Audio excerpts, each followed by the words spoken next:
Okay, so let's do an example now that relates some of the concepts. Okay, in the previous video, what we did is we said that for an object to have simple harmonic motion, it must experience a linear restoring force. Then we said that a spring obeying Hooke's law is, gives you one of these linear restoring forces. So now in this problem, what we have is a 0.5 kg block that is attached to a spring. So we have a 0.5 kg block, and it is so we have a spring that is initially just staying there, and then we attach a 0.5 kg block, and we let it come to equilibrium.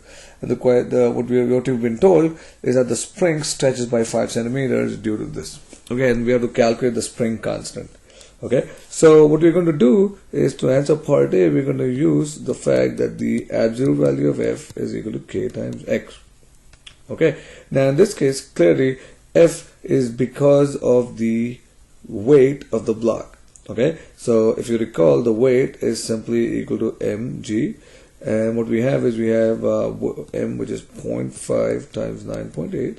okay, and this is equal to the spring constant K multiplied by the spring extension. It's 5 centimeters. We have to convert that to meters, when this happens to be 0.05.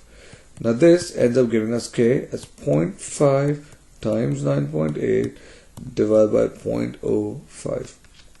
And if you calculate this correctly, you'll end up getting 98 newtons per meter. Okay. Now in part B of the question, it's saying, hey, what will be the time period of this system? We already have a formula for the time period, so we can use that. We have 2 pi square root of m over k. This happens to be 2 pi square root of m, which is 0.5 divided by 98. And you can proceed to go ahead and you can just go ahead and find the time period, and that'll be your answer. This ends up becoming about 0.45 seconds.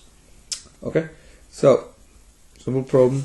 Just make sure you understand this, and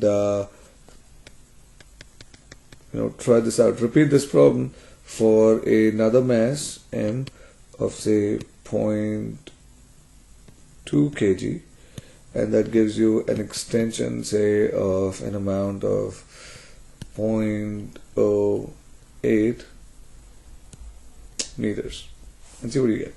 Okay.